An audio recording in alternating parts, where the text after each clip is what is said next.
Bonjour à tous, bienvenue dans ce webinaire sur les tendances porteuses. Je suis ravie de pouvoir parler un petit peu avec vous, même si vous êtes effectivement, vous, à distance. Alors, avant qu'on commence, je vous fais un petit rappel sur les bonnes pratiques. Vous avez en bas à droite de votre écran, vous avez un onglet qui s'appelle le chat, donc vous pouvez effectivement chatter dedans. Par contre, si vous voulez poser des questions pour que ça soit plus simple et que je les repère beaucoup plus vite, merci de les poser dans l'onglet questions. Comme ça, en fin de présentation, je pourrai comme ça vous les prendre une par une et y répondre au fur et à mesure. N'hésitez pas à les poser au fur et à mesure de la présentation et quand vous le souhaitez. Alors, je suis donc Laurence Tasson, je travaille donc à BPI France et je suis responsable des équipes qui travaillent sur l'Observatoire de la création d'entreprises à BPI France, et nous produisons aussi des guides pour la création d'entreprises qui s'appellent les dossiers projecteurs. Et grâce à ces deux activités-là, j'ai le privilège d'avoir une vue d'ensemble sur les tendances de la société, les tendances de création d'entreprises de la part des porteurs de projets. Et donc, je vais essayer de synthétiser toute cette vue d'ensemble en quelques minutes pour vous présenter en fait 5 tendances qui me semblent aujourd'hui essentielles à connaître et à garder en tête pour que vous puissiez construire votre business model, votre business plan, imaginer votre entreprise à venir ou votre entreprise existante pour la faire évoluer de façon la plus efficace en termes de positionnement concurrentiel, puisque c'est quand même ça essentiellement qui fait que l'entreprise demain réussit ou pas sur son marché. Alors, je voulais juste, avant de vous entrer dans les 5 grosses tendances qui vont permettre en fait de vous donner plein d'exemples de métiers, je voulais quand même, en amont de cette présentation, vous faire un petit... Pourquoi on a parlé de 5 tendances porteuses et pas de secteur porteur, parce que c'est le mot qui en fait fait... un peu le buzz sur Internet, c'est les secteurs porteurs. Alors, je ne suis pas une fan de la notion de secteur porteur pour plusieurs raisons. C'est parce qu'en fait, secteur porteur, c'est pas forcément porteur pour un même secteur qui dirait être porteur, n'est pas forcément porteur pour tout le monde. Parce que ça dépend de ce que vous voulez faire de votre entreprise. Ça dépend si vous voulez faire une entreprise qui est juste pour répondre à un besoin local ou répondre à un besoin national, voire un besoin international. Ça dépend de si vous voulez juste avoir un revenu pour vivre tel que vous avez envie de le faire ou au contraire, vous voulez gagner de l'argent avec parce que vous avez envie demain de la revendre très vite ou au contraire de la garder et de la faire grossir. Et donc, bien évidemment, tous ces enjeux de positionnement de votre entreprise qui est qu'est-ce que je veux faire de mon entreprise demain et à quoi elle va me servir, eh bien, en fait, ça va tailler votre entreprise. Et pour tailler votre entreprise, eh bien, effectivement, un secteur pourrait être porteur dans un cas et pas porteur dans l'autre. Voilà, tout simplement. Un secteur pourrait être porteur dans une région et pas dans une autre région aussi. Pourquoi ? Parce que dans une région, il y a peu de personnes.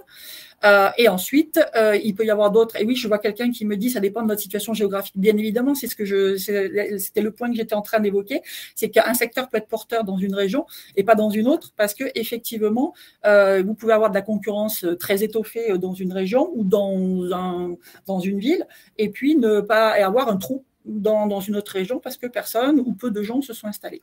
Voilà. Donc ça, c'était vraiment les éléments un peu généraux en disant secteur porteur, on va pousser ça de côté et on va parler plutôt de tendances porteuses. Et là, ce que j'aimerais que vous ayez en tête, c'est effectivement qu'on parle de transformation de la société. Et donc, vous allez voir que tout ça, ça va impacter des activités. Hein. Donc, je vais vous donner plein d'exemples d'activités derrière. Et donc, pour moi, aujourd'hui, il y a 5 tendances fondamentales de la société qui sont à avoir en tête, qui sont accessibles à tout le monde. Alors après, on en prend une, on en prend deux, on en prend 5. Ça, c'est au choix en fonction de son business model et en fonction de ce qu'on veut faire. Et donc, ces 5 tendances, on va les passer en revue tout de suite, les unes derrière les autres. Et la première, si j'arrive à attraper, voilà. Alors, oui, j'ai oublié de vous dire que la vidéo, le webinaire qu'on est en train de faire, en fait, est un webinaire qui va être à un moment donné du temps, bien évidemment, enregistré, que vous le retrouverez sur BPI France Création dans la partie des webinaires. Donc ça, vous aurez l'occasion de réentendre et de revoir le webinaire a posteriori d'aujourd'hui. Alors, je parlais de 5 tendances. Les voilà. Alors, il n'y a pas de surprise, puisqu'il y a un sommaire, il n'y a pas de surprise sur les 5 tendances. On va parler de consommation aujourd'hui, comment on consomme autrement. C'est le mot autrement qui est hyper important hein, dans cette histoire, puisque c'est les transformations. Donc, consommer autrement, acheter autrement, voire même on n'achète plus. On va faire autrement. On travaille aujourd'hui autrement et ensuite on vit aussi plus longtemps. Et donc ça, c'est les 5 grandes transformations qui vont en fait créer de l'activité et qu'il faut que vous ayez ça dans la tête lorsque vous créez et vous imaginez votre entreprise de demain. Alors, consommer autrement, ça veut dire quoi? Alors, consommer autrement, il y a plein d'éléments qui permettent de dire que la consommation, les modes de consommation et les pratiques des consommateurs ont évolué sur les dernières années et évoluent encore plus vite là sur les quelques dernières années, notamment sur la partie RSE et Green Business. Alors, je vais commencer par ça éventuellement.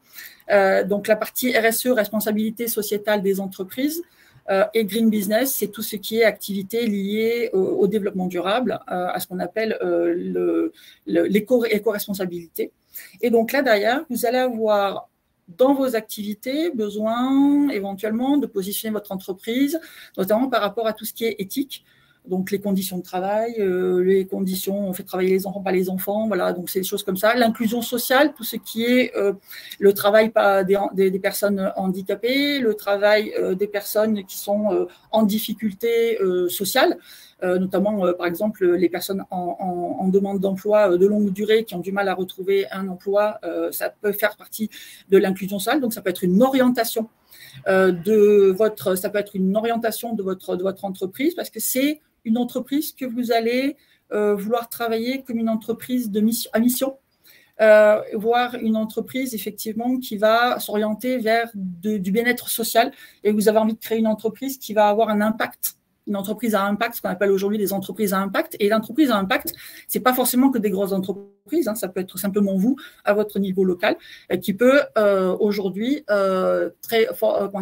qui peut à un moment donné du temps faire du bien autour de vous. Et donc, effectivement, votre entreprise, à ce moment-là, a réussi son objectif. Alors, ça, c'était pour la partie plutôt entreprise à impact et à mission. Vous avez aussi tout ce qui est green business pour la partie développement durable. Et donc, vous avez effectivement dans la tête à garder tout ce qui est impact carbone, parce qu'aujourd'hui, effectivement, on en entend beaucoup parler. Quand vous regardez tous les produits, c'est quelle est la tonne équivalent pétrole ou je ne sais pas quoi, que vous avez pu, tonne équivalent CO2, que vous avez pu sur les produits, vous avez plein de choses comme ça. Donc, c'est hyper important aujourd'hui d'arriver à qualifier si votre process de production, c'est le service que vous rendez, a ou pas un impact carbone sur la société. Ensuite, il y a toute la partie gestion, recyclage. Alors, recyclage sur la notion de gestion des déchets. Et effectivement, là-dessus, on a…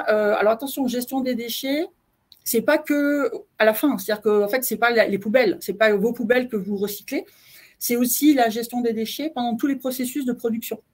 Donc, attention, quand vous produisez ou quand vous rendez un service, vous produisez des déchets en permanence et ces déchets-là, il faut effectivement savoir que on a des éléments là-dessus qui sont des éléments porteurs en termes de différences concurrentielles. Et toute cette partie-là va vous permettre de poser votre entreprise sur des fondations qui vont en fait lui permettre de s'asseoir sur le marché et donc de démarrer avec les bonnes bases. Alors, je vous ai donné plusieurs éléments. Hein. Vous avez 0 déchet, bien évidemment. Alors, ça, c'est l'optimum sur le sujet. Vous avez tout ce qui est recyclage, tout ce qui est bien évidemment biodégradable. Si vous avez un produit avec un emballage, plus il est biodégradable et mieux c'est aujourd'hui. Voilà, donc tous ces petits sujets-là, vous pouvez aussi vous positionner sur les emballages biodégradables en produisant des emballages qui effectivement vont à terme disparaître sans impacter la planète. Donc voilà, vous avez plein d'axes qui vous permettent de le faire. Vous avez aussi aujourd'hui tout ce qui est lié en développement durable et notamment en transition énergétique. Vous avez tout ce qui est lié à la construction. Et donc, on va partir du très haut qui est l'éco-conception. Et donc, les fameuses maisons en bois ou maisons dans d'autres matériaux. On peut utiliser des matériaux aujourd'hui en éco-construction qui sont des matériaux au développement durable. éco-responsables et qui permettent d'avoir des briques ou qui permettent d'avoir des maisons qui sont faites avec des matériaux qui sont aujourd'hui à faible impact de production, pas de ciment ou des choses comme ça, qui sont eux, au contraire, extrêmement impactants en termes de développement durable, en termes de CO2 notamment.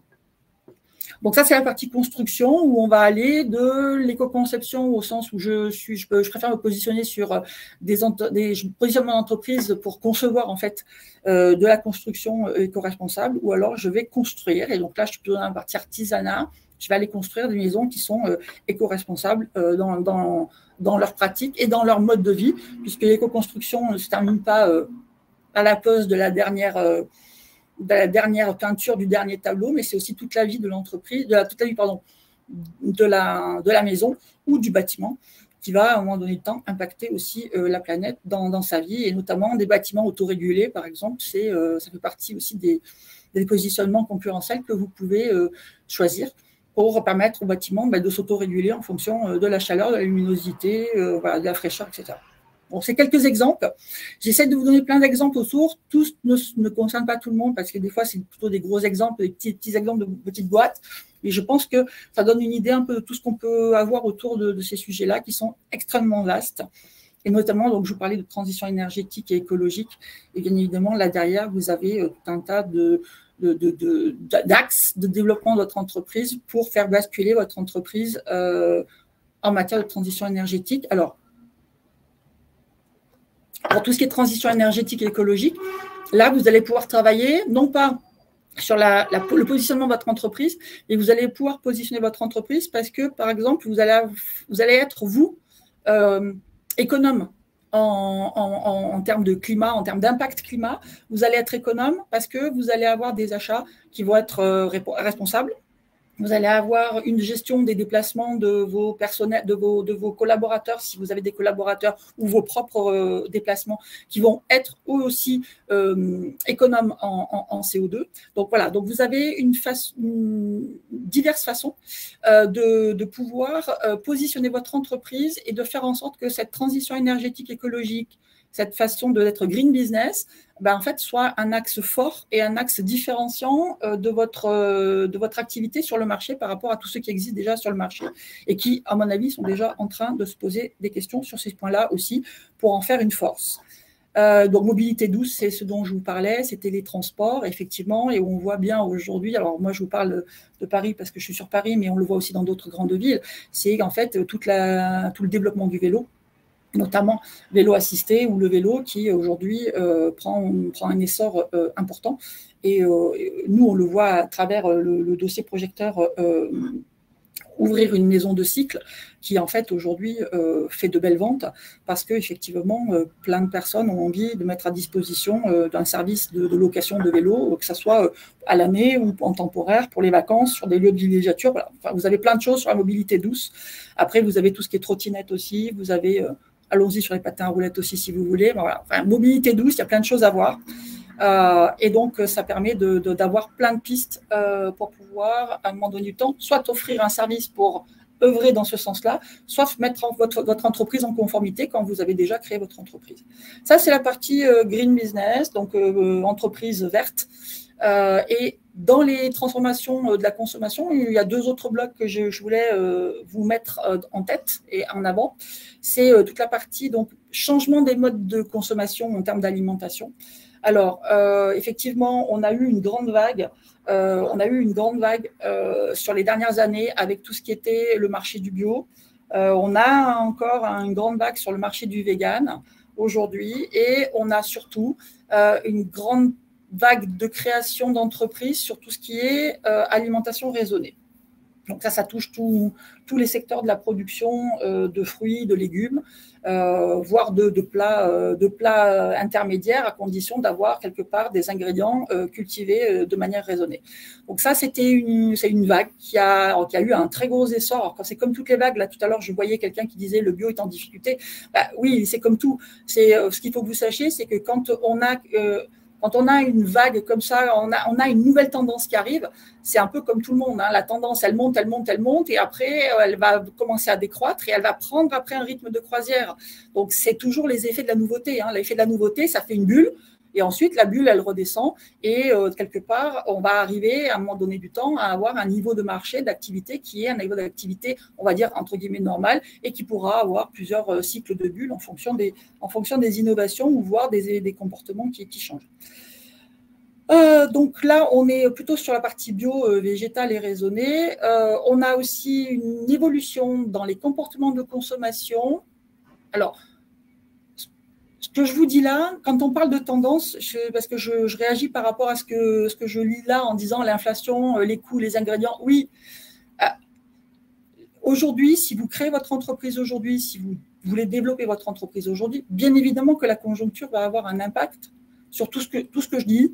Bien évidemment, la conjoncture va avoir un impact. Ça sera peut-être plus difficile de travailler dans le bio aujourd'hui parce que ça va avoir beaucoup augmenté. Ça va être plus difficile d'aller chercher de produire parce que l'énergie augmente. Ce qu'il faut savoir, c'est que c'est à un instant T, cette conjoncture, elle va durer. Alors, elle va durer plus ou moins longtemps. Mais cette conjoncture-là, elle n'est que conjoncturelle. Donc, à un moment donné du temps, ce qu'il faut que vous sachiez, c'est qu'est-ce que vous voulez faire de votre entreprise. Voilà. Si c'est faire une entreprise éco-responsable sur du bio, il faut mettre tous les atouts de votre côté pour y arriver, parce que c'est votre envie, c'est votre challenge. Si maintenant vous cherchez effectivement une tendance pour vous poser et une tendance qui fonctionne, effectivement, j'entends qu'aujourd'hui, le bio n'est pas forcément ce qui peut vous intéresser. Voilà. Donc ça, c'était la petite aparté, c'est de vous dire attention. Attention, la conjoncture vient impacter bien évidemment ces tendances structurelles et que ce n'est pas aussi simple que c'était. Moi, je vous donne aujourd'hui des tendances de transformation de la consommation qu'il faut que vous ayez en tête dans la façon dont vous allez structurer votre business plan et cibler votre clientèle. Alors, deuxième élément dans les comportements d'alimentation qui ont changé ces dernières années et qui continuent à changer, c'est effectivement tout ce qui est la montée en puissance de la recherche de qualité. Ce qu'on appelle la premiumisation aussi, qui est un petit peu différent de la qualité, mais qui est de dire je préfère manger moins mais mieux. Donc on paye un petit peu plus cher, on mange un peu, on achète moins en quantité, mais en fait on va acheter meilleur, on va acheter plus haut de gamme. Alors haut de gamme, évidemment, ça peut s'étaler sur plusieurs niveaux, mais on va acheter un petit peu haut de gamme, et c'est ce qu'on appelle aujourd'hui les comportements de premiumisation. Et ensuite, on a bien évidemment, avec cette histoire de recherche de qualité, on a aussi tout ce qui est recherche d'authenticité et donc de local. Donc, ce qu'on traduit par le locavore, sachant qu'aujourd'hui, effectivement, beaucoup, vous le voyez autour de vous, beaucoup de sociétés, beaucoup de magasins, et notamment dans l'alimentation, font la part belle à tous les produits locaux, parce que qui dit locaux, dit activité de proximité, dit activité de son voisinage, dit peu de transport, donc économie en CO2, éco-responsable, dit plutôt nature. Bref, voilà. Donc, vous voyez la bulle que vous pouvez faire autour du local. Et je voyais une discussion sur l'histoire du local se développer dans le chat. Exactement, c'est effectivement ça. Et donc, le locavore, effectivement, aujourd'hui, que ce soit dans les restaurants ou que ce soit dans les magasins de vente de produits, vous avez énormément une part belle à tout ce qui est local. Et ça, vous le voyez, vous, même en tant que consommateur. Trois autres éléments sur ce sujet-là, c'est tout ce qui est prêt à consommer et à cuisiner. Alors là, c'est le sujet de… En fait, on va consommer des choses qui sont prêts à consommer, mais en fait, c'est tout ce qui est la vente à emporter. Ça va être tout ce qui est livraison du déjeuner sur le bureau, sur le lieu de travail, sur prêt à consommer le soir. Je fais venir une pizza, je fais venir un plat d'un gastronome, je ne sais pas où, mais qui fait à domicile. C'est aussi le prêt à consommer. Par exemple, un cuisinier qui vient cuisiner chez vous. Ou alors, le prêt à cuisiner, c'est, vous savez, toutes les solutions qui permettent en fait d'avoir des paniers pour cuisiner ou d'avoir des paniers tout prêts avec son menu, etc. Voilà. Donc, tout ça, c'est la notion de… Ces deux exemples donnés, mais c'est toute la transformation de la société du prêt à faire quelque chose. En fait, c'est l'individu prend quelque chose et il va… tout est prêt. Voilà. Alors, il y a deux autres éléments dont on a parlé tout à l'heure, mais qui font partie de l'alimentation aussi. C'est la lutte contre le gaspillage, bien évidemment. Donc, on parlait tout à l'heure de recyclage, on parlait d'économie aussi. La lutte contre le gaspillage, ça ne veut pas dire recycler, ça veut dire surtout éviter de consommer trop au début et de consommer trop et donc de limiter ses déchets derrière. Et puis ensuite, on a toute la partie qu'il ne faut pas oublier, dans l'alimentation, c'est la partie Nutri-Score et traçabilité qui aujourd'hui est devenue très importante. Et on a donc la notion de traçabilité au sens de ça vient d'où, ça a été produit quand, et est-ce que ça vient effectivement, ça rejoint la notion de locavore, pas locavore, c'est d'où ça vient, et ensuite c'est est-ce que quand ça a été produit avec des normes qui préservent en fait la santé demain de nos consommateurs. Ça, c'est la partie alimentation. Partie loisirs, on va avoir aussi pas mal de modifications, c'est-à-dire que la partie loisirs prend plus de place dans la vie des Français notamment. On a une grande partie loisirs qui est liée à tout ce qu'on appelle le do-it-yourself, c'est fait soi-même, fait main. Et donc là-dedans, vous avez, je vous ai mis quelques exemples un peu fréquents, voilà, de ce qu'on fait en do-it-yourself, donc tout ce qui est décoration d'intérieur, tout ce qui est bijoux, tout ce qui est vêtements éventuellement. Et on fait aussi sur du bricolage aujourd'hui, puisque de plus en plus aujourd'hui, dans les étalages de bricolage, on peut faire soi-même et on a de quoi faire soi-même. Donc voilà, donc ça, pensez-y. Si vous voulez vous lancer dans le loisir, toute la partie donner l'occasion aux gens de le faire soi-même, ça peut être une bonne idée.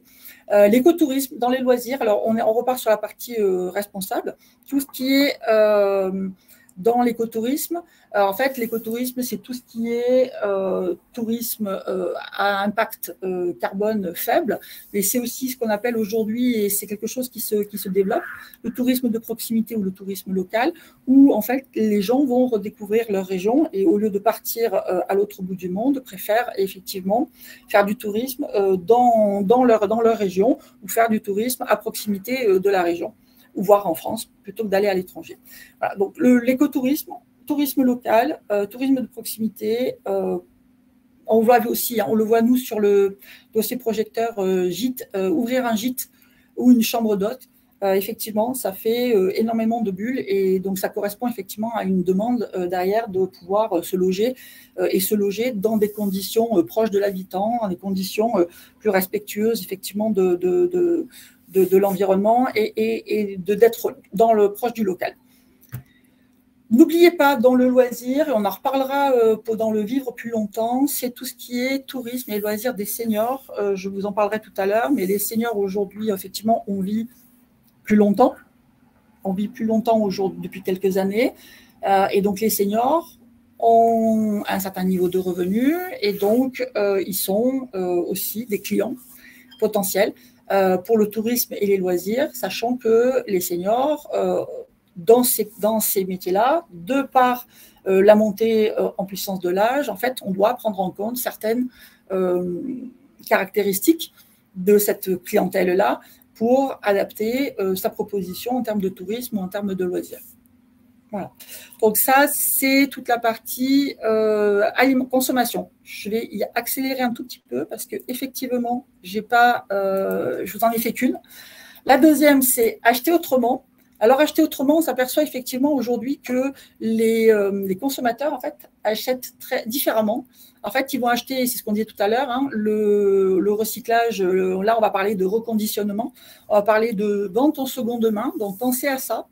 Pensez aussi au détournement d'objets. On n'y pense pas souvent, mais le détournement d'objets permet de recycler du carton, du fer, les petites gages de canettes. Là, je ne sais jamais comment ça s'appelle. Là, quand vous ouvrez votre canette, tout ça, les gens font plein de choses avec. Donc, tout ça, ça s'appelle du détournement d'objets. Ça participe au reconditionnement et aux secondes mains. Et effectivement, le monde de l'occasion aujourd'hui est un monde qui est en parfaite progression sur pas mal de segments et notamment tout ce qui est la revente sur le sujet. Deuxième élément de transformation des modes d'achat, c'est qu'en fait que les individus vont acheter effectivement de plus en plus en ligne, donc ça je ne vous apprends rien, mais non seulement on vend en ligne, alors on vend en ligne soit avec des applis, soit avec des sites spécialisés, mais attention, il y a deux autres tendances qui arrivent aujourd'hui, c'est le fait de pouvoir tester en ligne un produit, alors que ce soit un vêtement, un maquillage, une coiffure, j'en sais rien, ça peut être de tester en ligne, mais c'est aussi de faire des visites virtuelles, notamment vous allez vous voulez déménager, ou vous voulez acheter une maison, vous achetez un appartement, et bien, ou acheter un bateau, par exemple, si vous avez envie, et bien, dans ces cas-là, vous pouvez faire des visites virtuelles. Et donc, vous voyez aujourd'hui de plus en plus de services sur les sociétés qui vendent des biens, avec de la visite virtuelle. Voilà. Donc, pensez-y, selon les secteurs dans lesquels vous voulez vous lancer, c'est un moyen de se différencier. Et au-delà de la différenciation, ça devient incontournable. C'est-à-dire qu'aujourd'hui, de plus en plus de personnes, par exemple pour les biens immobiliers, vont vouloir voir en ligne, vous voulez louer en vacances, ben vous allez vouloir voir autre chose que par exemple des photos. Et vous allez vouloir avoir une visite en 360 de l'appartement ou de la maison que vous voulez louer pour vos vacances, par exemple. Dernier sujet sur le e-commerce, c'est l'apparition des plateformes spécialisées d'intermédiation. Effectivement, vous pouvez aussi, alors, soit vous positionnez votre business sur l'intermédiation et donc vous vous dites, il y a des clients, il y a des producteurs et il y a des clients. Eh bien, en fait, au milieu, moi, je vais m'installer pour être l'intermédiaire entre ces producteurs et ces clients pour que sur une seule plateforme, en fait, tout le monde économise son énergie pour rejoindre l'autre. Et donc, ça, c'est la création de plateformes spécialisées d'intermédiation. Ou alors, vous êtes vous-même, vous allez bénéficier et pensez-y dans votre business model et dans votre façon de mettre à disposition vos services ou vos produits. Pensez à passer par éventuellement, de regarder si les plateformes d'intermédiation sont aujourd'hui utiles et si leurs conditions, bien évidemment, d'intermédiation sont correctes et si le service rendu est de qualité. Voilà. Donc ça, c'est les petites recommandations générales sur l'intermédiation. Et ensuite, là, dans les deux derniers axes sur acheter autrement, je vais vous parler vraiment du mode de l'achat. Donc, on parlait tout à l'heure de locavore, on en revient avec les circuits courts. Donc là, on est plutôt avec l'agriculture et la ferme urbaine. Donc ça se développe énormément en ce moment. Alors, c'est pas encore tous les jours qu'il y a des fermes urbaines qui s'ouvrent. Hein. Ce sont quand même des gros projets de collectivités territoriales parce que c'est des projets d'aménagement du territoire aussi, parce que ça demande des infrastructures quand même assez importantes pour le faire. Mais sachez que tout ce qui est agriculture sur les toits, agriculture des parkings qui sont complètement remis en ferme urbaine parce que le parking il est vidé, il n'y a plus de raison sociale pour être un parking, on en fait une ferme urbaine. Voilà. Donc ça, c'est des éléments qui peuvent être aujourd'hui des solutions pour des friches industrielles aussi qui peuvent être utilisées. Et ensuite, on a tout ce qui est Made in France. Alors, Made in France, bien évidemment, ça c'est ce que je vous disais tout à l'heure, c'est l'excellence de la France sur certains secteurs qui en fait aujourd'hui donne un vrai plus. Donc quand vous êtes dans l'artisanat d'excellence, vous êtes dans l'excellence française, tout ce qui est industrie culturelle et créative, où la France est hyper reconnue, eh bien vous allez avoir l'impact du Made in France derrière qui va être très fort auprès de vos clients. Sachant que les clients vont peut-être aujourd'hui préférer acheter français qu'acheter étranger, même si c'est européen, voire même européen en choix. Et puis, bien évidemment, on va descendre d'un cran dans les circuits courts. Bien, on va descendre avec ce qu'on a dit tout à l'heure, le locavore, acheter local et surtout acheter artisanal dans ce qu'on se disait. Voilà, ça c'est la partie de les grandes transformations des modes d'achat aujourd'hui des consommateurs français. Alors, on disait acheter, oui, et en fait, on s'aperçoit aujourd'hui que beaucoup de consommateurs souhaitent ne plus acheter. Et donc, il y a d'autres façons de consommer qui ne passent plus par l'achat. Et donc, pensez-y, parce que vous pouvez très bien positionner votre entreprise sur de la location, du prêt ou du partage de biens. Donc là, on a dit, vous voyez, le partage entre particuliers, mais aussi du partage entre entreprises. On peut partager entre entreprises donc du matériel, des locaux, des personnes. Effectivement, ça arrive, ça existe aussi, hein, de prêter des collaborateurs entre entreprises, parce que le collaborateur, il n'est pas à temps plein dans une entreprise, mais on se le prête entre entreprises, à condition que le collaborateur, évidemment, soit d'accord. Mais tout ça, ça existe, et donc ça fait partie du process de pouvoir, à un moment donné du temps, mettre à disposition un bien que l'on a de façon différente. Et donc là, ça serait de le louer, alors de le prêter gratuitement, parce que sinon ça s'appelle de la location, ou alors de le partager à plusieurs. Et là, par exemple, chez les agriculteurs, par exemple, la notion de partage existe depuis très longtemps. Dans l'agriculture, les moissonneuses-batteuses, qui sont des investissements très, très, très forts, et puis pas que les moissonneuses-batteuses aujourd'hui, hein, tous les outils industriels un peu gros, en fait, sont achetés à plusieurs et ils sont partagés dans le temps pour que ça fonctionne. Le prêt, donc je vous ai mis quelques exemples de prêt et de location. Le covoiturage, l'autopartage, ça vous le connaissez déjà en tant que client certainement. La location d'espace à l'heure, c'est ce qu'on appelle aujourd'hui, c'est les immeubles qu'on va louer 1 heure, 2 heures. On vous prête un bureau avec du téléphone et un bureau, puis vous allez pendant 1 heure, parce que vous n'êtes pas du coin, que vous avez besoin de vous poser 1 heure pour faire du commercial ou pour réfléchir à votre entreprise ou faire de la stratégie. Bien en fait, vous pouvez louer 1 heure, une demi-heure à la journée ou à la semaine des espaces de travail. Et ensuite, vous pouvez aussi faire ce qu'on appelle du coworking ou du co-living. Et tout ça, ça permet d'avoir des idées de positionnement de vos entreprises, ou si vous avez des espaces à disposition, bien en fait, vous allez les mettre à disposition en partage, partage pour travailler, partage pour vivre, partage pour déjeuner, partage pour faire plein de choses. Et enfin, dernier élément que je vous mets en tête sur ne plus acheter ou ne plus s'étendre, j'ai mis le flex office ici, j'aurais pu le mettre il existe aussi, vous le verrez dans la partie sur travailler autrement, mais le flex office est aussi une façon de ne plus acheter de mètres carrés, de ne plus acheter de bureaux à outrance, de ne plus acheter de biens immobiliers. Et donc le flex office, ça permet aussi d'avoir des créneaux pour notamment des consultants en flex office qui permettent en fait aux entreprises de gérer leur patrimoine immobilier de façon plus efficace en termes de taux d'utilisation. Alors, ça, c'était la partie louer, prêter, à partager. Deux autres éléments qui confirment la tendance que la consommation n'est pas forcément l'achat. Ça peut être aussi de le faire soi-même. Donc, je vous parlais tout à l'heure du do-it-yourself qu'on avait tout à l'heure dans les loisirs. On le retrouve aussi pour ne pas acheter et on fait soi-même. Les produits d'hygiène, les produits cosmétiques, donc ça, les bijoux, vêtements, vous les retrouvez ici. Ou alors, c'est ce qu'on disait tout à l'heure, c'est le prêt à. Et donc, effectivement, je voyais tout à l'heure, est-ce qu'il n'y en a que dans la consommation, dans l'alimentation? Donc, non, il n'y en a pas que là. Il y a aussi le prêt à fabriquer, donc tous les kits. Donc, je ne donnerai pas de marque, même si j'ai ma langue qui a fourché, mais voilà, vous voyez de quoi je veux parler. Mais tout le prêt à fabriquer, en fait, existe aujourd'hui. Tout ce qui est montage en kit, aujourd'hui, même les maisons. Aujourd'hui, même les maisons, on vous vend des maisons prêtes à construire et on vous amène tout, les poutres, les tuiles, les machins, sur place, et on vous donne un mode d'emploi pour construire votre maison, et vous pouvez le faire vous-même. Voilà. Oui, non, je l'ai pas dit. je vois le nom de la société, je ne l'ai pas dit, mais voilà, il n'y a pas que en plus de toute manière sur le sujet. Et travailler autrement. Alors, travailler autrement, c'est la 4e transformation sociétale, donc l'avant-dernière, que je vous présenterai aujourd'hui. Là-dedans, il y a 3 axes fondamentaux qui vont vous permettre en fait de trouver des idées pour vous positionner ou pour améliorer votre entreprise éventuellement, parce qu'on est toujours sur cet axe, je fais pour les autres ou alors j'utilise pour moi et du coup j'augmente ma productivité, mon efficacité, voire ma relation à la clientèle parce que je suis en plus en adhérence avec leurs souhaits, avec leur volonté, avec leur notion de vie, leur bien-être, etc. Donc, toujours penser que tout ça, vous le travaillez de 2 façons. Vous le travaillez pour vous positionner en tant qu'entreprise ou alors pour repositionner votre entreprise pour qu'elle soit dans les axes d'évolution de la société d'aujourd'hui. Conception et production.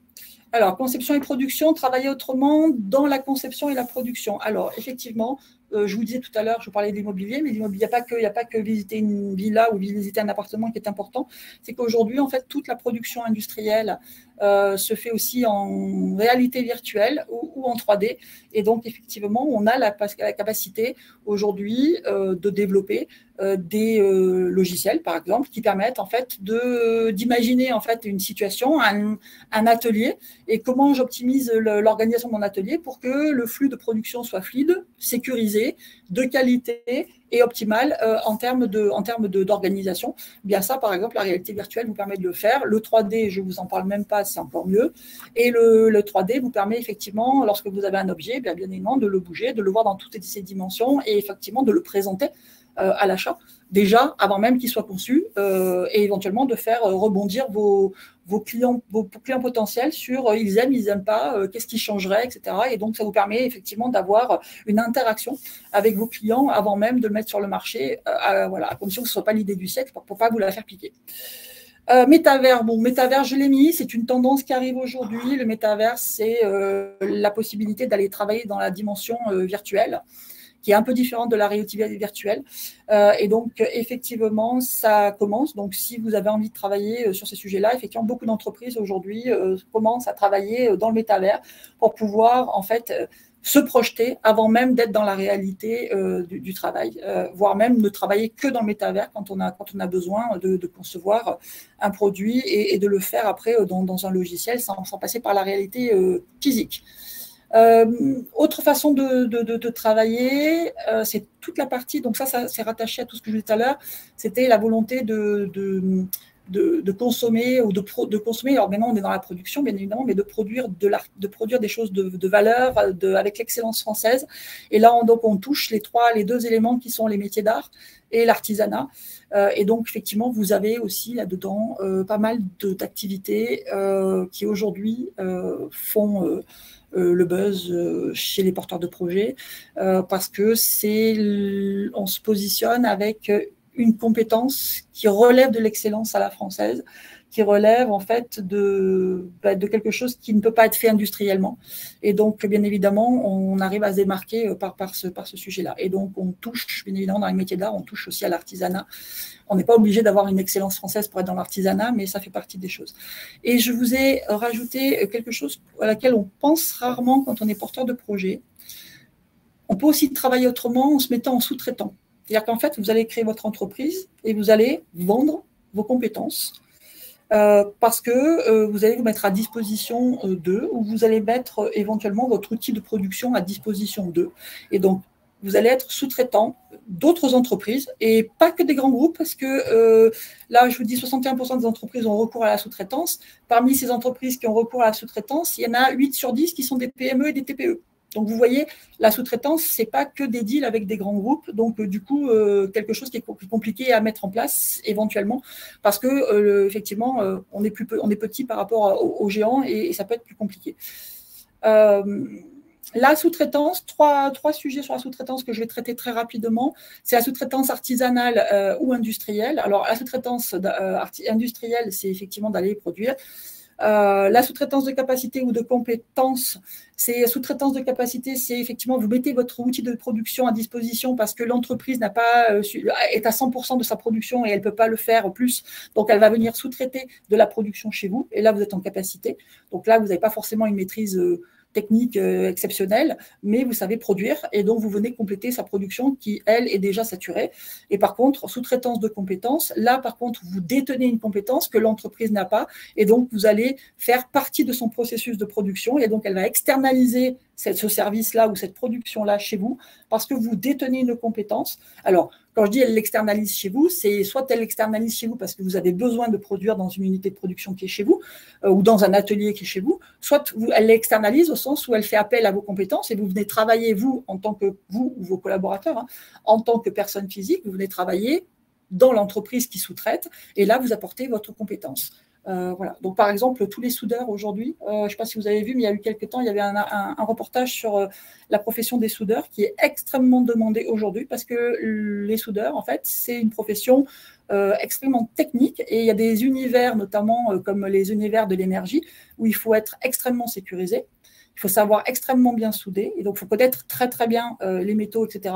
Et donc, en fait, les soudeurs aujourd'hui, beaucoup de soudeurs ne se font pas embaucher, mais créent leur boîte et mettent leurs compétences à disposition des entreprises comme EDF ou Engie ou autres entreprises parce qu'ils sont extrêmement recherchés. Donc, pensez-y, la sous-traitance. Alors, la sous-traitance, vous n'êtes pas obligé d'avoir un atelier. Vous pouvez très bien mettre à disposition votre compétence à des entreprises et donc, en fait, vous louez. Vous louez vos services, vous louez vos compétences à des entreprises pour aller travailler, par exemple, chez eux. Voilà, ça, c'était la partie travailler autrement sur la partie production, outils de production, cœur de mon métier. Travailler autrement, vous allez aussi avoir des positionnements de votre entreprise, si sont possible, sur notamment ce qu'on appelle la QVT, c'est la qualité de vie au travail. C'est tout ce qui est bien-être au travail. Et donc, toute cette partie vie au travail, bien-être au travail, c'est quelque chose que c'est un sujet sur lequel les entreprises, en fait, sont extrêmement sensibilisées aujourd'hui, ou de plus en plus sensibilisées, je dirais. Et en fait, elles vont faire appel à des consultants ou à des personnes qui ont des compétences particulières pour venir mettre en fait le bien-être au travail, c'est-à-dire rendre les gens heureux dans leur travail pour les fidéliser, parce qu'aujourd'hui, quand on n'est pas heureux à son travail, on va en chercher un autre, et quand on a de la compétence, eh bien, en fait, les entreprises souhaitent conserver leurs salariés. Et donc, un des éléments pour conserver ces salariés, c'est effectivement qu'ils soient bien au travail. Et donc, être bien au travail, ça passe bien évidemment par la tâche, par ses compétences, par sa mission et son travail au sein de l'entreprise, mais ça se lie aussi avec tout ce qui est les services apportés aux salariés au sein de l'entreprise. C'est aussi le fait de dire on peut vous mettre en mobilité avec du télétravail, ou vous avez besoin de vous déplacer et donc vous avez besoin d'un espèce de confort pour pouvoir vous déplacer et continuer à travailler dans des façons sécurisées et efficaces.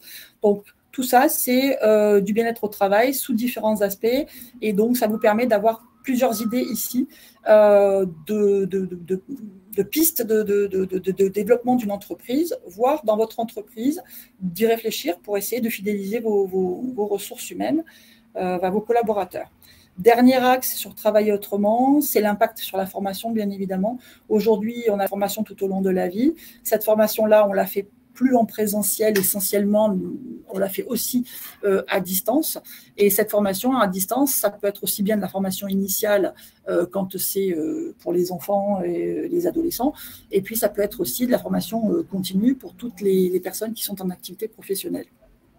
Donc ça, c'est la formation par les modes d'apprentissage qui évoluent, et ensuite les modes de formation qui peuvent être en e-formation sur le sujet. Et donc on a, nous, à travers nos dossiers projecteurs, ce qu'on a fait, on voit toujours une espèce d'élan sur tout ce qui est le coaching, coaching d'enfants, coaching d'adultes. Alors, adultes dans sa vie de tous les jours, adultes dans sa vie professionnelle, et les entreprises de plus en plus font notamment du coaching de dirigeants, de managers, du coaching de personnes qui, en fait, doivent représenter l'entreprise à l'extérieur.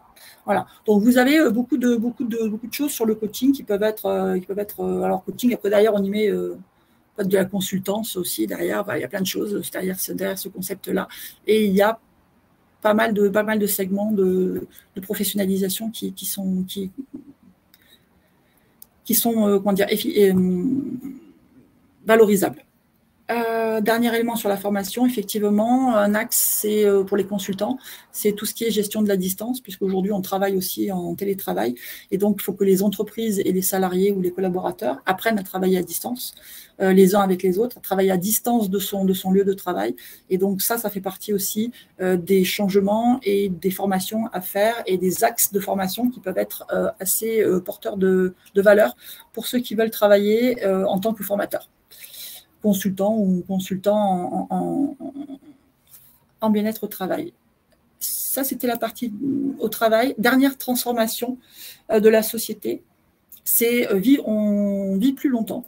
Et comme on vit plus longtemps, eh bien, effectivement, on a des besoins spécifiques. Alors, vivre plus longtemps, il y a deux façons de travailler là-dessus. Il y a tout ce qui est lié à la santé et au bien-être. Donc là, on est sur la partie plutôt soins médical. Et donc là-dedans, on va avoir, évidemment, bien-être, on va avoir d'office toutes les activités d'esthétique, cosmétique, naturelle, production de cosmétiques naturels. Je ne vous parlerai pas du tatouage parce que ça reste quand même un marché de niche, mais qui est en forte progression. On a aussi donc la partie sport aussi, qui est extrêmement développée aujourd'hui parce que aujourd'hui l'alimentation, le bien-être passe pas que par l'alimentation, mais il passe aussi par une hygiène de vie saine, et donc le sport en fait partie, où on a un moyen. Et ensuite, tout ce qui est hygiène de vie plutôt intellectuelle cette fois-ci. Et donc, on est plutôt dans les activités intellectuelles, culturelles et créatives. Et donc, ça, c'est des axes. Et donc, tout à l'heure, on parlait du do-it-yourself, on parlait des loisirs. Et bien, effectivement, dans la partie vivre plus longtemps, et bien, en fait, on va avoir du temps notamment parce qu'on est à la retraite, ou on est en retraite anticipée, et on a du temps pour le faire parce qu'on a décidé qu'on travaillait un petit peu moins et qu'on allait prendre plus de temps pour faire du loisir. Et donc, on va avoir quelque part un besoin de développer des activités alors intellectuelles, bien évidemment, culturelles et créatives sur ce sujet-là. Et ensuite, on est plutôt lié donc à tout ce qui est soins.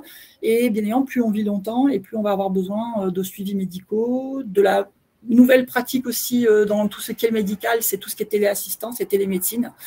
Et donc, voilà, Donc, tous ces sujets-là, ça c'est tout ce qui découle de ce qu'on appelait le soin et les santé et les bien-être pour pouvoir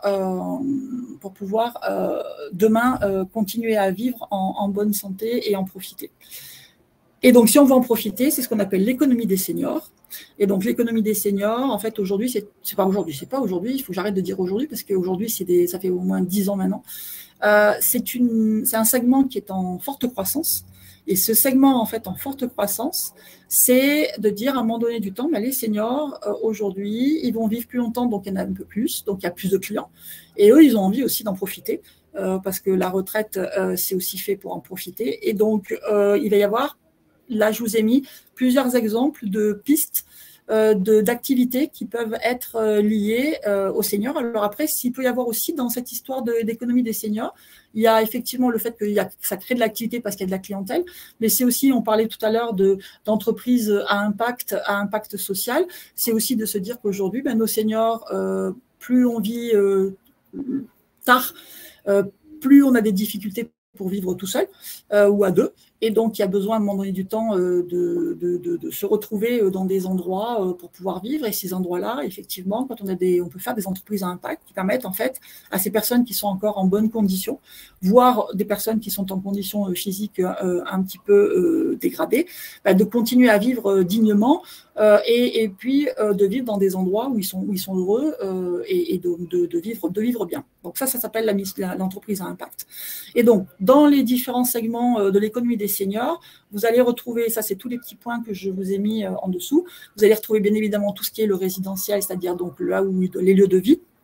Les lieux de vie, ça dit aussi tout ce qui est équipement, alors TIC, pardon, excusez-moi pour l'acronyme, mais c'est tout ce qui est équipement numérique.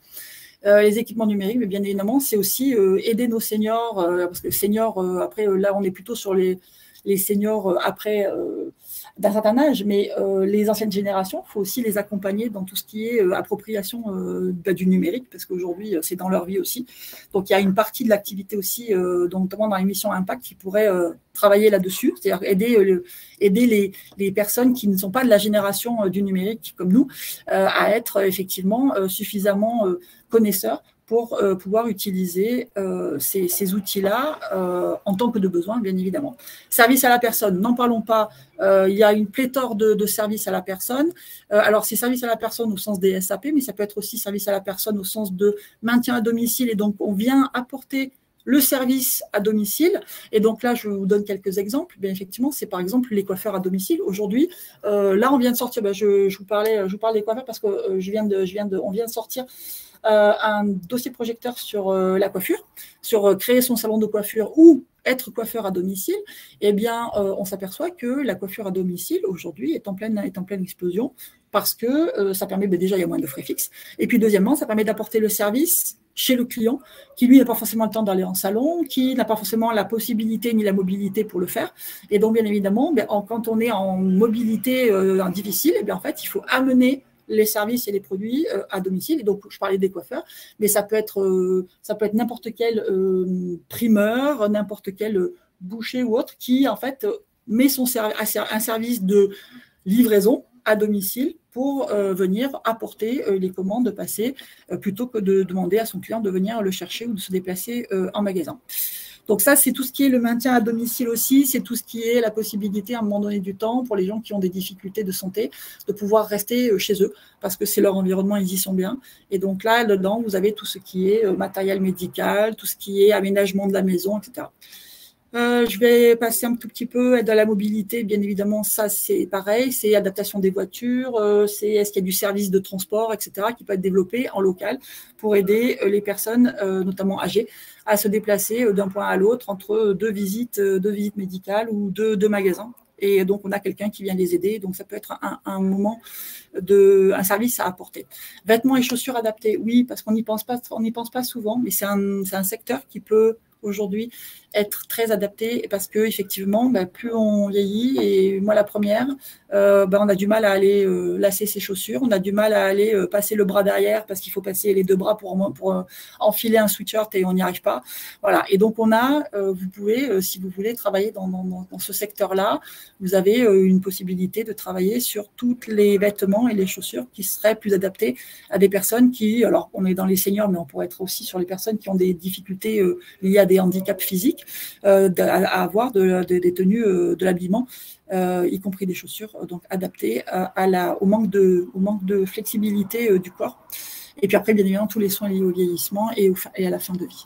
Voilà, ça c'était la dernière transformation donc de la société dont je voulais vous parler, parce que ça me semblait important que vous l'ayez. Donc vous voyez, il y a plein de choses. Ces 5 tendances très importantes il faut les avoir en tête, à la fois pour vous positionner votre entreprise, mais vous voyez bien qu'il n'y en a pas qu'une qui est intéressante, hein. Elles sont toutes, il faut picorer à droite à gauche pour les avoir en vision dans votre business model. Et puis surtout, si vous êtes une entreprise et que vous souhaitez effectivement la faire progresser, ça, je pense que ce sont des éléments de réflexion qui vont vous permettre d'aller un cran plus loin. Alors, sur tous ces sujets-là, vous avez bien évidemment le site bpifrancecreation.fr dans lequel il y a plein d'infos pour créer votre boîte. Et ensuite, je vous parlais des dossiers projecteurs au fur et à mesure tout à l'heure. Mon collègue vous a mis aussi le lien, vous le retrouverez dans la projection et dans le PowerPoint qu'on vous mettra à disposition aussi. Vous avez donc une librairie qui en fait vous permet merci Guillaume, vous permet en fait d'avoir tous les dossiers projecteurs que l'on met à disposition sur un métier. Ce sont donc des guides professionnels qui vous donnent en fait on va dire, entre 30 et 50, 60 pages, qui vous donnent l'essentiel de ce que vous devez savoir sur votre métier pour faire votre business model, faire votre business plan du mieux qu'on peut. Et donc, nous, notre travail, c'est d'aller quêter l'information, d'aller la collecter, d'aller la sélectionner, d'aller l'enrichir, et donc avec des entretiens avec les fédérations professionnelles, avec des salons et des colloques. Et donc, on fait ce travail-là d'analyse et de collecte de l'information, et on essaye de vous restituer ça dans des dossiers projecteurs pour vous donner un peu un premier niveau d'analyse en fait sur un métier. Alors, bien évidemment, on ne couvre pas tous les métiers parce qu'on ne peut pas le faire, mais on en a quelques-uns et on essaye d'alimenter sur les secteurs qui sont les plus importants. Voilà, et donc on est là-dessus. Et surtout, ce que je voulais vous dire, c'est que si vous voulez aller un cran plus loin, effectivement, n'hésitez pas d'aller à Big le 5 octobre 2023, parce que vous allez y rencontrer énormément de personnes, vous allez y rencontrer plein d'acteurs de l'accompagnement. Donc, tous nos partenaires des réseaux de l'accompagnement et notamment de CapCréa sont présents. Vous allez avoir des dizaines et des dizaines de présentations qui sont faites, et vous avez des parcours créateurs aussi pour ceux qui créent leur entreprise. Donc voilà, et c'est assez étonnant. C'est le premier événement européen d'entrepreneurs que l'on peut avoir en Europe. Et donc voilà, donc vous allez avoir, c'est un moment assez festif et dense. Voilà, comme vous pouvez le voir sur l'image, c'est plein à craquer pendant une journée. Profitez-en, allez-y. Si vous ne l'avez jamais fait, faites-le. Vous allez voir, c'est parfait. Et vous avez plein de visios pour ceux qui ne sont pas à Paris, bien évidemment.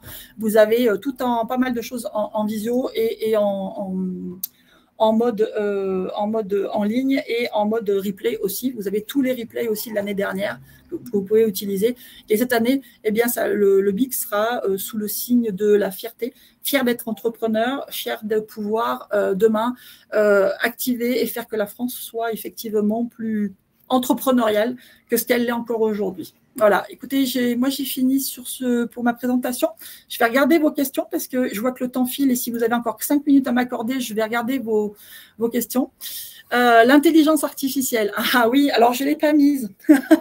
Je ne l'ai pas mise parce que c'est un vrai gros sujet sur l'intelligence artificielle. Vous avez raison, il ne faut pas oublier demain. Alors moi, le conseil que j'aurais sur l'intelligence artificielle aujourd'hui, vous avez quelques outils qui sont à disposition gratuitement ou sur abonnement léger. Avec des outils qui sont français ou étrangers sur le web. Moi, le conseil que j'ai aujourd'hui, c'est utilisez-les pour aller chercher de l'info, parce que l'info est digérée, et quand c'est de la vraie intelligence artificielle au sens d'intelligence artificielle générationnelle, hein, donc des outils qui peuvent à un moment donné du temps effectivement aller traiter beaucoup d'informations en très peu de temps. Et donc, bien évidemment, utilisez-le. Attention, juste un petit warning, c'est que cette intelligence, comme elle le dit, artificielle, n'est pas capable aujourd'hui de savoir si ce qu'elle lit est vrai ou pas vrai. Donc, attention à bien aller préqualifier. Donc, c'est pour ça que nous, dans les dossiers projecteurs, quand on le fait, quand on collecte l'information, on va la sélectionner, on va la vérifier. Voilà. Donc, c'est pour ça que c'est important que sur cette histoire d'intelligence artificielle générationnelle, vous puissiez effectivement utiliser là, mais soyez vigilants, vérifiez bien l'information, ne prenez pas pour argent comptant, un peu comme sur Internet, hein, de toute manière, parce que cette intelligence artificielle générationnelle, elle va utiliser en fait ce qui est écrit sur le web. Après, vous n'avez pas tout sur le web, hein, bien évidemment, puisque vous avez plein de choses. Voilà, ça c'était pour l'intelligence artificielle. Alors l'intelligence artificielle, il n'y a pas que la générationnelle, hein, il y a tout ce qu'on peut faire effectivement dans les métiers. Et vous avez raison, l'IA, pour moi, c'est un champ où vous pouvez vous développer, mais c'est plus, à mon avis, des outils que vous allez utiliser dans des outils que vous allez acheter pour faire votre entreprise. Voilà. Mais effectivement, il y a de l'activité dans l'intelligence artificielle. Alors, vous me dites, je cherche de l'aide pour faire mon business plan et mon projet. Alors là, tout ce qui est business plan, faire mon business plan, faire mon business model, quel statut juridique prendre, quelles sont les conventions collectives, etc.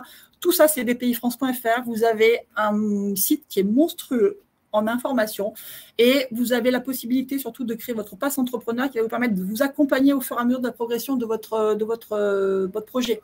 Donc, allez sur le site bpifrancecreation.fr et dedans, vous allez voir étape par étape, vous dites à quelle étape vous en êtes de votre projet et là, on vous accompagne progressivement et on va vous mettre à disposition toute une encyclopédie avec plein de fiches qui vont vous permettre d'avoir de l'information sur toutes les questions que vous vous posez. Les guides dossiers projecteurs ne sont pas faits pour renvoyer cette information-là. C'est juste que vous allez prendre ces guides-là plus BPI France Création et là, vous avez la totale pour créer votre entreprise dans un métier qui est traité sur le dossier projecteur. On me dit, savez-vous quand le dossier projecteur se lancer dans l'habillement créateur de marque qui date d'août 2020 sera mis à jour? Alors, pour l'instant, on ne le met pas à jour parce qu'on a plein de métiers. On estime que les dossiers projecteurs, ils peuvent effectivement vivre entre 3 et 4 ans. Alors, bien évidemment, il y a des métiers qui sont complètement bouleversés par la réglementation. Alors, ce que je vous conseille, c'est que les dossiers projecteurs, c'est une mine d'informations parce que dedans, on va vous donner plein de lectures, on va vous donner plein de contacts. Vous allez avoir tous les salons intéressants, vous allez avoir toutes les revues intéressantes, vous allez avoir les contacts des fédérations. Et puis après, vous allez avoir quand même des choses qui sont très tendancielles, comme je vous les ai présentées aujourd'hui. Et donc, même si vous êtes sur un dossier projecteur qui a 2 ans, à part la réglementation qui peut évoluer et quelques chiffres qui peuvent être mis à jour parce que en fait, la conjoncture est intervenue et ça a fait changer les choses un peu à la marge. Sinon, le contenu de dossier projecteur est encore largement utilisable et je pense que dans un dossier projecteur, même un petit peu vieux, vous allez retrouver plus de 80% de l'information qui vous intéresse parce que vous allez pouvoir sourcer cette information-là et aller la chercher. Des liens sur le coaching d'enfants. Bah, écoutez, tout est dans le DP coaching enfant, il est encore plus vieux que le DP entrepreneur de mode puisqu'il date de 2019 celui-là de mémoire. Voilà, et tout est dedans et effectivement on a pas mal de choses sur le coaching d'enfants. On est en train de travailler sur tout ce qui est alors non pas coaching d'enfants mais coaching de l'adulte et ça devrait sortir d'ici la fin de l'année, enfin à la rentrée sûrement. Alors, on cherche des fois des prototypes avant de les fabriquer réellement. Alors, si vous voulez faire des prototypes, il y a une piste. Je ne vous dis pas que c'est la seule piste. Vous avez des Fab Labs. Vous avez des Fab Labs qui existent. Vous cherchez Fab Lab, F-A-B-L-A-B. Et en fait, ces Fab Labs vous permettent, à un moment donné du temps, effectivement, de faire votre proto parce que vous avez besoin de voir s'il fonctionne ou pas à moindre coût. Et donc, ça vous permet de mettre à disposition, il y a des Fab Labs, alors après, il faut trouver le Fab Lab qui vous correspond, mais les Fab Labs sont là pour vous permettre, en fait, c'est des laboratoires de fabrication, si je le dis dans l'autre sens, et ces laboratoires de fabrication, comme leur nom le dit, en fait, ils sont là pour vous aider à fabriquer votre produit, donc votre proto, et ensuite de le tester avec des outils que vous n'avez pas vous, puisque pour le produire, cet outil-là, vous ne l'avez pas encore. Voilà, donc Fab Lab. Essayez Fab Lab, je ne vous dis pas que c'est le seul moyen, mais essayez les Fab Labs.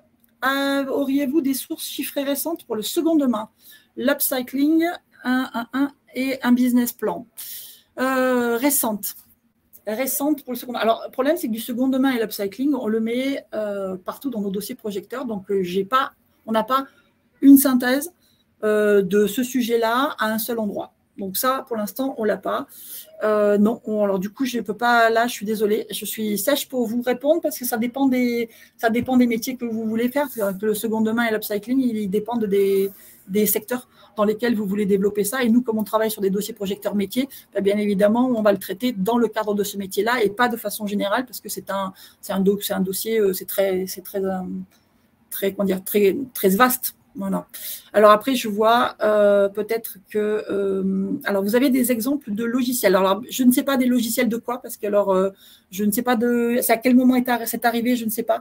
Mais il y a marqué, vous avez des exemples de logiciels, mais manque de bol, je ne sais pas de quel type de logiciel il s'agit. Donc, je vous laisse peut-être préciser dans la question après ce que vous voyez. Dans les métiers du livre, on parle de plus en plus d'écologie du livre depuis 2020. Oui, alors les métiers du livre, on a, si ça vous intéresse, si vous voulez créer une librairie, par exemple, alors je ne parle pas de… Alors, dans le métier du livre, il y a le métier d'édition, il y a le métier de la librairie. Donc, le métier de l'édition, on ne l'a pas revu, on ne l'a pas encore retraité. Mais dans le métier du livre, on a effectivement traité la partie vente, donc la partie librairie. Et donc, vous avez un dossier projecteur qui date de cette année d'ailleurs, sur comment comment faire en sorte pour que si vous avez envie d'ouvrir une librairie, vous puissiez, on espère, réussir à le faire. Et donc, on vous donne un petit peu les tendances aujourd'hui en matière de lecture et les tendances en matière d'ouverture de librairie en France. Donc voilà, c'est la seule chose que je peux vous dire.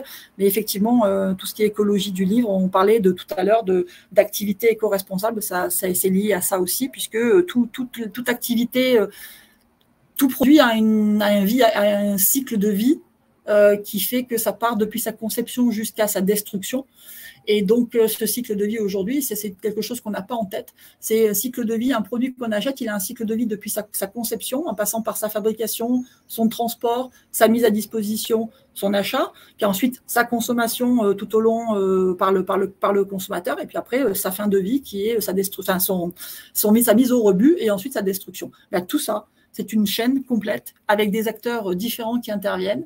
Et effectivement, ça crée ce qu'on appelle une écologie du produit qui permet en fait d'aller d'un bout à l'autre de la chaîne. Parlez moins vite, je suis désolée. Je suis désolée. Il y a tellement de choses à vous dire en une heure que voilà. Donc Juliette, je suis désolée, excusez-moi. Mais vous aurez le replay pour le réentendre. Un exemple concret de test en ligne dans le secteur des vêtements. Alors, je ne vous donnerai pas de nom d'entreprise, bien évidemment, mais effectivement, vous avez des entreprises du vêtement ou de vente de vêtements. Alors, vous avez soit des entreprises qui créent des vêtements, soit des entreprises qui vendent des vêtements, qui en fait ont mis en ligne on parlait d'IA tout à l'heure, qui ont mis en ligne des logiciels qui permettent en fait de choisir sa morphologie, par exemple, voire de mettre une photo de soi en ligne, et en fait on vient l'IA vient appliquer la robe, le pantalon, la coiffure. Alors là, dans les vêtements, on va dire pantalon et robe. Et en fait, comme ça, vous voyez, c'est si effectivement le modèle vous convient, vous plaît ou vous plaît pas, sans avoir besoin de vous déplacer. Circuit court et intermédiation sont deux tendances porteuses a priori antagonistes. Alors, circuit court et antagoniste. Écoutez, ça dépend de ce qu'on appelle intermédiation. Alors, la plateforme intermédiation, je ne parlais même pas de plateforme, mais par exemple, les circuits courts, par exemple, les ruches qui disent oui. La ruche qui dit oui. Je vais vous donner un nom de société, mais il y en a d'autres. La ruche qui dit oui, c'est un concept qui permet en fait d'avoir des produits locaux à disposition, mais en fait, c'est plusieurs producteurs qui s'associent à une ruche et qui vont en fait venir apporter les commandes à l'endroit de la ruche, cette ruche étant quelqu'un qui a de la place chez lui pour stocker et qui permet aux gens de venir chez lui chercher les commandes. Et en fait, vous commandez en fait vos produits à tous les producteurs locaux. Alors, ils sont dans 30, 20, 80 km, parce que je crois que c'est jusqu'à 80 km au plus, ou un peu plus peut-être. Mais du coup, vous commandez vos produits et en fait, vous venez les chercher. Alors, soit de chez quelqu'un qui a mis à disposition et qui dit « je fais la ruche chez moi », soit qui fait la ruche dans son magasin, et qui en fait vous permet d'aller chercher vos courses de différents producteurs locaux en un seul endroit. C'est de l'intermédiation elle n'est pas en ligne, mais c'est de l'intermédiation comme une autre. C'est à un moment donné, c'est je suis le point de stockage, le point de connexion entre les clients et plusieurs personnes, ou plusieurs clients et un producteur. Voilà. Donc voilà, donc antagoniste, je suis pas certaine. Après, voilà, selon les secteurs, effectivement, il peut y avoir aussi de la concurrence. Alors après, antagoniste, si c'est antagoniste en concurrentiel, oui, bien sûr, il peut y avoir de la concurrence, parce que c'est un choix. Hein. C'est un choix. Vous pouvez très bien dire, ben non, moi circuit court, je vends moi directement, ou alors je vends moi, mais je vends aussi à travers. Et en fait, ou alors je ne vends qu'à travers parce que chez moi, j'ai pas envie de m'embêter avec la vente. Voilà. C'est un choix de business model, hein, c'est un choix ça dépend du nombre de personnes que vous avez, ça dépend de si vous avez envie d'aller livrer à distance. Voilà, il y a plein de choses comme ça qui. Il y a un site que j'ai en tête. Je ne sais pas si je devrais donner des exemples comme ça, mais j'ai un site en tête qui permet en fait effectivement d'aller commander chez des producteurs locaux partout en France. Alors, on n'est plus dans du circuit court, mais on est dans du local. On va chercher de l'artisanal, du local, du fait dans la région, spécialisé dans la truite fumée, spécialisé dans les chèvres du Périgord, spécialisé dans la truffe du Périgord, pardon, les chèvres dans le sud de la France, ou je ne sais encore trop quoi, des fromageries du nord de la France. Et on va chercher en fait ces produits. Et c'est la plateforme elle-même qui en fait a labellisé tous ces producteurs-là. Et en fait, on peut acheter en ligne via cette plateforme, et on ne s'adresse pas directement aux producteurs, mais les producteurs ont nos commandes et c'est eux qui nous les envoient directement chez nous. Voilà. Donc ça peut être de l'intérieur. Vous voyez, il n'y a pas d'antagonisme, il n'y a pas de concurrence. Tout dépend après du secteur et de la façon dont vous concevez l'usage de l'intermédiation. Voilà. Ces tendances, bonjour Laurent, ces tendances sont-elles uniquement observées en France? Ben non, bien évidemment. Donc, si vous avez envie d'avoir une entreprise qui effectivement se développe, on va dire, par exemple, sur la frontière, hein, pour tout ce qui est transfrontalier, bien évidemment, donc tout pour le Luxembourg, la Belgique, la Suisse, éventuellement l'Allemagne, on n'est pas en transfrontalier, mais on n'est pas très loin. Si vous avez envie effectivement d'avoir une entreprise qui passe les frontières physiques de nos pays européens, non, c'est pas des tendances qui sont uniquement en France. Hein, tout ce qui est éco-responsabilité, tout le monde y est. L'Europe, vous voyez bien, hein, quand vous voyez les annonces qui sont faites au niveau de l'Europe avec la personne qui préside de la Commission européenne aujourd'hui, on est aussi sur les tendances de climat, d'impact carbone à réduire, de recyclage absolu, voilà, ça fait partie de toutes ces tendances-là. Et effectivement, la tendance au numérique, en ligne aussi. Aujourd'hui, la vente en ligne, je n'ai pas fait l'épilogue sur la vente en ligne, mais si vous vendez un produit aujourd'hui, que vous le vendiez à 10 km, que vous le vendiez en France, que vous le vendiez en transfrontalier ou à l'étranger, en Europe ou ailleurs, bah, si vous avez un site internet, déjà si vous n'avez pas un site internet vitrine, donc c'est dommage parce que les modes de consommation aujourd'hui, c'est d'abord d'aller en ligne, voir ce qui se passe, et après peut-être je vais en présentiel. D'où l'intérêt d'avoir un site en ligne qui est au moins un site vitrine. Et si vous pouvez aller faire une brique de plus, c'est d'avoir le site avec la brique qui est la vente en ligne. Et donc, la vente en ligne vous permet effectivement, non pas de passer par une plateforme d'intermédiation, mais plutôt d'aller effectivement vendre directement aux clients, à condition que vous ayez la possibilité d'expédier et donc de pouvoir le faire humainement, parce qu'il vous faut quand même de la ressource humaine pour pouvoir expédier. Voilà. Donc, tendance uniquement observée en France, non, bien sûr, ces 5 grandes tendances-là de transformation sociétale. Moi, ce que je vous ai donné, c'est des tendances qui sont avec des acteurs appliqués à la France, parce qu'on regarde essentiellement la France, mais dans nos dossiers projecteurs, on regarde aussi un peu la tendance dans les marchés européens. Il y a bien évidemment ces tendances-là qui sont vraiment des tendances de fond. Elles ne peuvent exister que si elles sont partagées par l'ensemble de la, je dirais pas de la planète pour pas être prétentieux, mais par l'ensemble au moins de l'Europe, quoi. Voilà. Avez-vous des chiffres pour étayer cette tendance? Quid de l'évolution du marché de l'occasion? C'est pareil, même question que tout à l'heure, est-ce que vous avez des logiciels ou autres? C'est pareil, les tendances, les chiffres sur les tendances, oui, vous allez les retrouver dans les dossiers projecteurs qu'on a, parce qu'on chiffre toutes les tendances qu'on peut trouver. Dès qu'on a des chiffres, on les met. Ça dépend effectivement des secteurs, et je vous donner un chiffre par tendance, ça n'a pas trop de sens. Je vous ai donné le chiffre sur la sous-traitance, parce que c'est effectivement le chiffre, parce que la sous-traitance, on arrive à la calculer. Là, pour l'instant, on n'a pas fait de calcul générique sur l'ensemble des points, mais effectivement, vous l'avez dans chaque dossier projecteur, vous avez énormément de chiffres, ce qui vous permettent de mesurer en fait le poids de l'évolution et du secteur et de l'évolution de ces tendances-là. Créer et développer une entreprise liée au changement sociétal est très bien, mais la société est-elle prête à effectuer ces changements? Alors, je suis dans ce cas avec mon entreprise et le frein principal est la volonté de ne pas changer ses habitudes par les consommateurs. Oui, alors, j'ai tendance à être optimiste. J'ai tendance à être optimiste parce que je me dis, si je regarde ne serait-ce que ce qui se passe, je vais le dire de deux façons. Si je regarde ce qui se passe sur la vente en ligne, là-dessus, les changements de consommation, je pense qu'on n'aura pas trop le choix. C'est-à-dire qu'à partir du moment où vous voulez quelque chose et que c'est ce que vous voulez et qu'il est vendu qu'en ligne, il n'y a qu'une façon de l'acheter, c'est de l'acheter en ligne. Voilà, c'est comme en présentiel. Hein. Si vous voulez un produit ou un vêtement ou un service et qu'il n'est pas, à 10 km de chez vous, mais qu'il est à 150 km, si c'est celui-là que vous voulez, vous faites 150 km et vous allez le chercher. En ligne, c'est pareil. Si le produit, il est vendu qu'en ligne, le consommateur faudra bien qu'il y aille. Ou alors, il décide de ne pas acheter et à ce moment-là, ce n'est pas votre clientèle. Voilà. Je vais le dire après plus positivement. Là, c'est plutôt le mode contraint de dire si le client veut quelque chose, il faut qu'il aille le chercher là où il est. Voilà. Ça, c'est le sujet. Le deuxième sujet sur la société est-elle prête à changer? Je ne sais pas si vous. Nous, on baigne un peu dans ce sujet-là avec BPI France sur tout ce qui est transformation énergétique et écologique. Moi, je peux vous dire qu'on est Banque du Climat, on fait énormément d'activités autour de tout ce qui est climat pour transformer les entreprises depuis au moins 4-5 ans. On en faisait avant, mais là, on en fait beaucoup. Moi, j'ai jamais vu, et en tant que consommateur, quand vous regardez un peu les publicités qui sont faites, etc., regardez, moi, j'ai jamais vu autant d'acteurs qui parlent de climat, qui parlent de carbone, qui parlent de recyclage, qui parlent d'empreinte, qui parlent de bien-être. Voilà.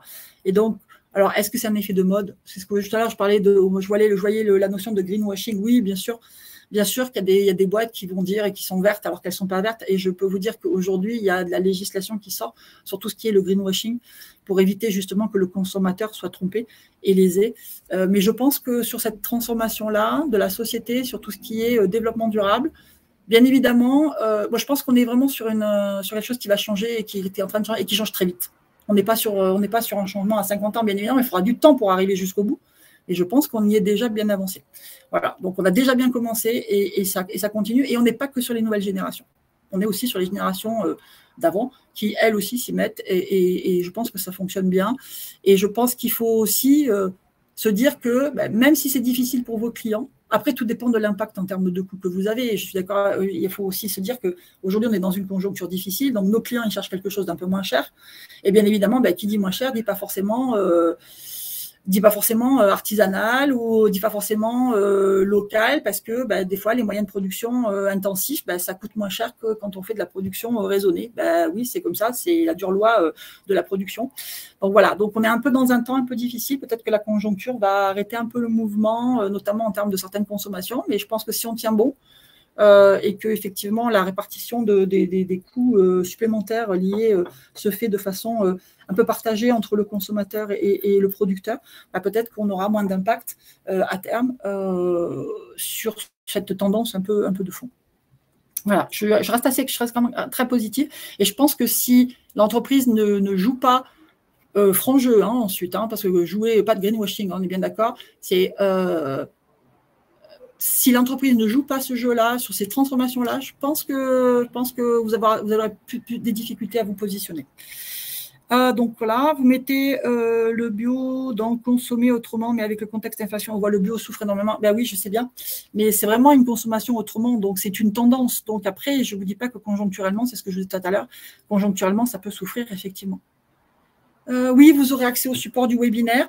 Je vous l'ai mis là, vous l'avez en dernière ligne, vous l'avez dans BPI France création.fr, webinaire, création sans accent sur le E de création, bien évidemment, /webinaire. Et vous aurez tout ça à disposition. Et mon collègue Guillaume vous a même envoyé le lien. Je ne suis pas certaine de pouvoir rester jusqu'à la fin. Replay sera-t-il disponible? Je viens de répondre. Eh bien, écoutez, j'ai fini la liste des questions. Je vous remercie d'avoir participé à ce webinaire. Je suis extrêmement contente d'avoir pu partager avec vous ce moment. J'espère que ça vous a été fructueux. Si vous pensez que c'est intéressant pour d'autres, n'hésitez pas à le partager sur les réseaux sociaux parce que effectivement, mon objectif, c'est quand même de partager cette expérience avec vous et de vous aider à réfléchir et non pas à créer votre boîte parce que je ne pourrais pas le faire, mais au moins à vous aider à réfléchir du mieux possible.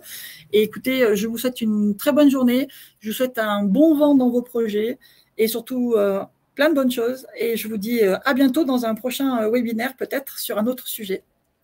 À bientôt, au revoir.